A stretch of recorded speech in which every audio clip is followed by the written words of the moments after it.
Welcome back to the new season of Sailing Joy. We're here in Croatia already. After a long winter in Montenegro, we had a lot of wind, we had a lot of cold, and we are ready for the summer again. Today on Sailing Joy.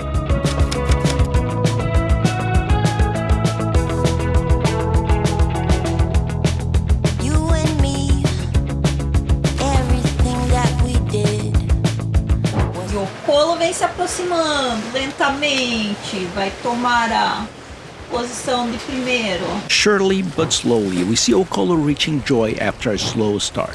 Let's see what will happen today on this private regatta we created specially for these two boats, a Lagoon 46 versus a Fontaine Pajot Elba 45. Place your bets now by leaving a comment below and we will see if you got it right. Today we have a good breeze blowing here, about 20 knots. Trimming our sails is a must in order to get the best possible performance from our boat, the Lagoon 46. As I trim the sails, Patricia make fun of me as Cula, the Fontaine Pajot Elba 45 you see over there, is quickly gaining ground. Você sabe, né? Às vezes tem que deixar as outras pessoas ganharem também, né? Faz parte do jogo. E hoje é um daqueles dias. Ah, que desculpinha! Não acabou ainda a corrida. Calma que ainda faltam 8 milhas. Tudo pode acontecer aqui ainda. É tipo uma corrida maluca. Eu mudei o ângulo agora. Se preparem. Vocês vão ver o que vai acontecer. Cula got side by side with Joy, and the wind suddenly all died out. Patricia and Anna, the judges from today's regatta, felt that since Cula were side by side with Joy, and if we had only 5 minutes more of wind, Cula would have passed Joy. So the victory today goes to Cula. Now, what have we learned from this pathetic little regatta? Joy, the Lagoon 46, was faster in the start when we didn't have much wind.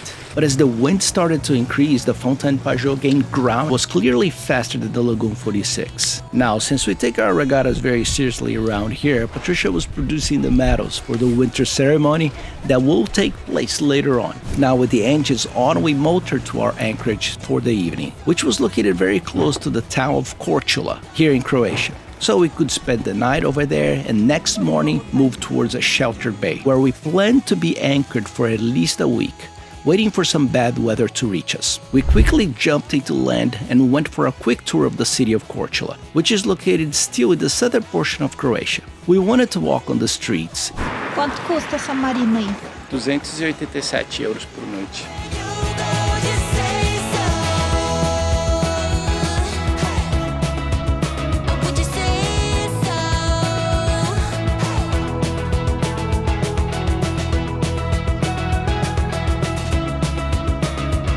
Paramos para comer no restaurante aqui.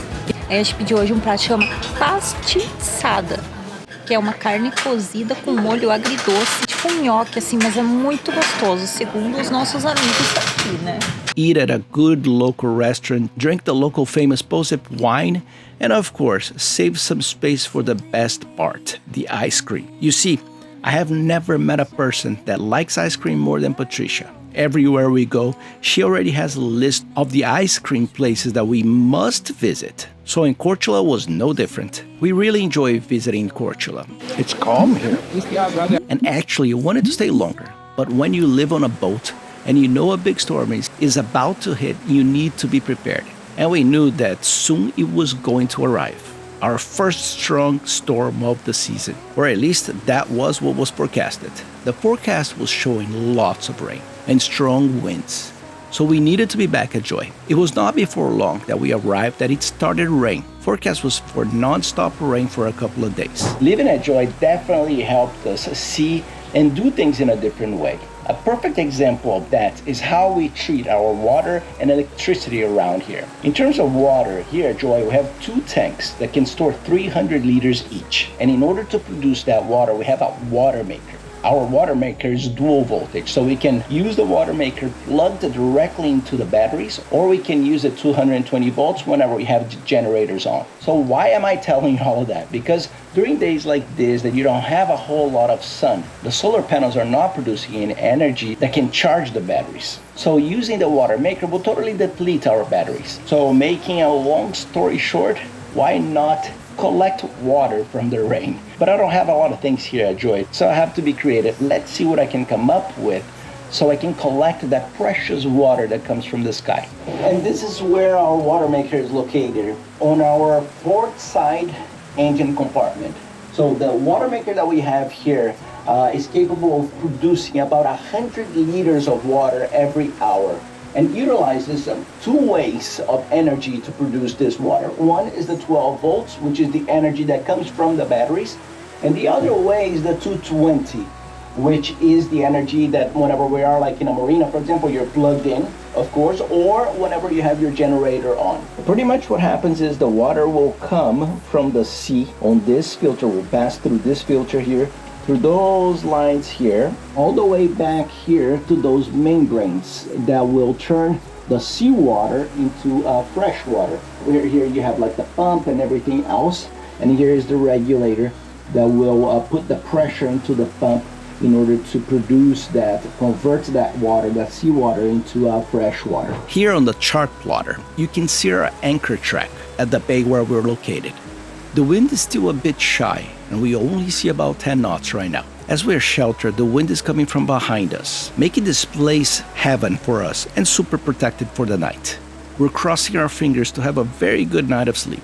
While I continue with my little project of collecting rainwater, Patricia likes to have all her weather gear ready, just in case something goes wrong in the middle of the night and we need to re-anchor Joy. Agora deu. Vai segurar até amanhã isso aí.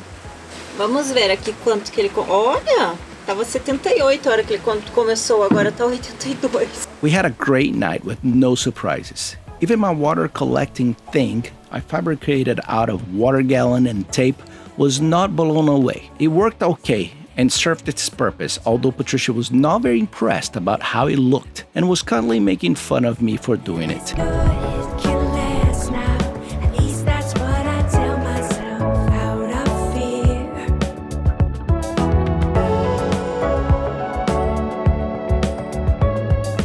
So you guys can better understand what is going on here, we use an app called Windy to forecast and see what will happen in the next 48 hours, 72 hours. Here you can see what we call here a MEDCANE forming the southern tip of Italy. MEDCANE is something like a hurricane at a lower intensity. And of course, with the name adapted here to the Mediterranean Sea, it looks like it could be a pretty big one. And it's spinning towards us. Of course, it can change at any time. And if you zoom in a little bit more, you can see how it will impact us here on the Adriatic Sea. It is already forecasting winds up to 42 knots in some places. So what we can do here is prepare for the worst and hope for the best outcome. And it was a total of 7 days anchored in this bay, waiting for the bad weather to pass by.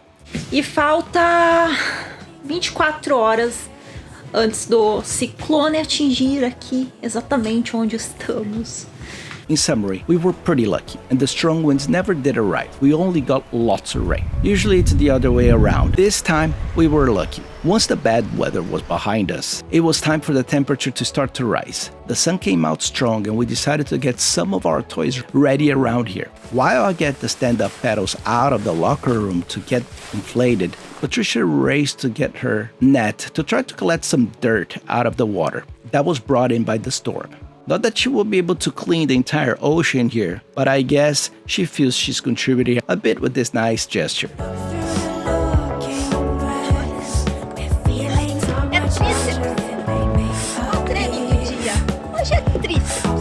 Stand-ups filled and ready to go into the water. As we were getting ready to go to the water, the wind shifted 180 degrees on us, pushing us too close to the shore. So we decided to quickly re-anchor Joy, as we were planning to spend one more night here at this anchorage before moving on. Let's go! Let's go! Patricia decided for this season to grow strawberries aboard Joy. She bought some seeds back in Montenegro and planted them. I'm curious to see if they will grow. Good morning! The regatta starts in 5 minutes. Time for Okolo and Joy to depart to the next anchorage and say goodbye to KORCULA.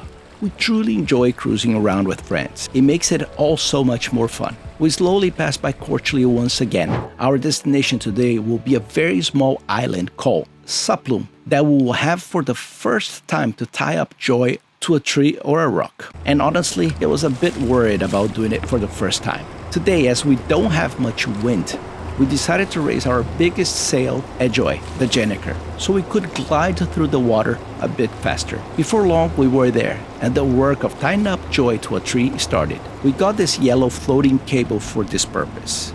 The process itself is something pretty simple.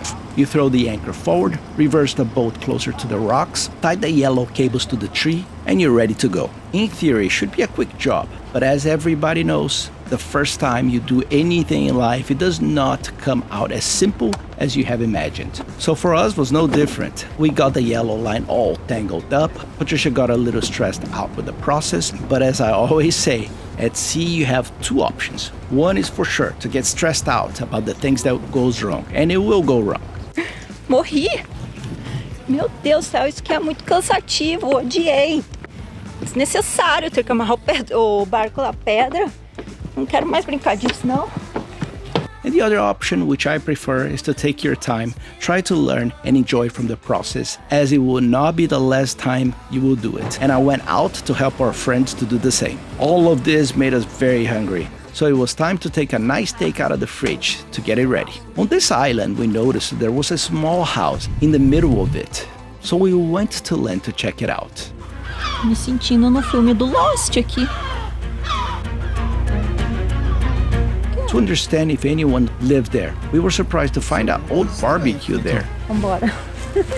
It felt a bit strange and awkward to be there, as it felt people left the island in a hurry and left many things abandoned along the way, like tools, chairs, and so on. As we walked closer to the house, several birds on top of us followed us, making a lot of noise. Underneath the house, we found what seemed to be bones from animals. Yes, very strange to say the least. We also noticed lots of trash that washed up to the beach located to the side of us. You see, unfortunately, very often cruising in different locations, we find so much trash around, thrown by people on the ocean, that end up at a beach somewhere around the world. It is sad to see this with so much frequency. After this interesting but strange walk on the island, we decided that it was time to depart to a new location, not far from where we were. But before doing that, we needed to let Joy free from the tree that was securing her in place. Remember what I said, right? This gets easier and easier as you do it over and over again. And with those lines was no different. It was super easy to untie Joy today. And before long, we were standing there waiting for our friends to also loose up their boat so we could move to our next stop. Our next stop was a national park called Lastovo. And what we're gonna be doing today, we're gonna be sailing all the way from here to this point here in the southern portion, the northern portion of Lastovo. This island here is probably the closest island to Italy, and this is the place where the end of the season we're gonna be departing from Croatia to cross the Adriatic Sea towards Italy.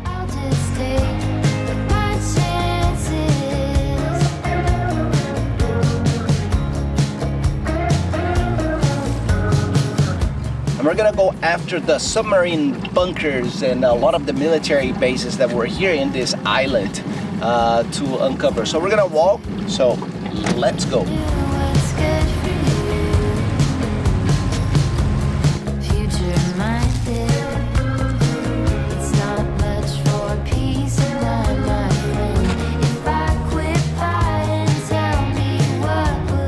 Aqui é a entrada da base militar, ó. Tudo abandonado.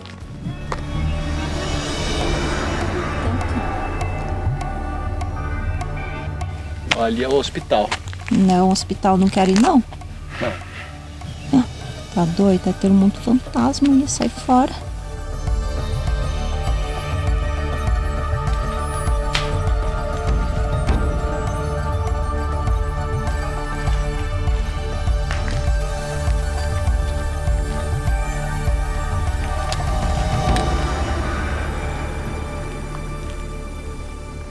Lastovo, foi muito bom te conhecer.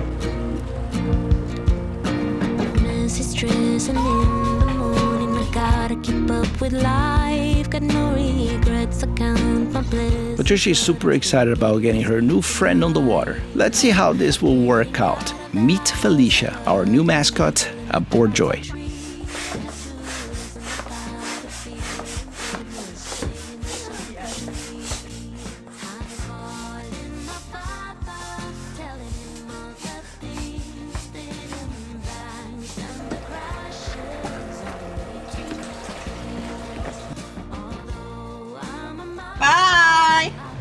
See you soon! Some advice, a little pat on the shoulder for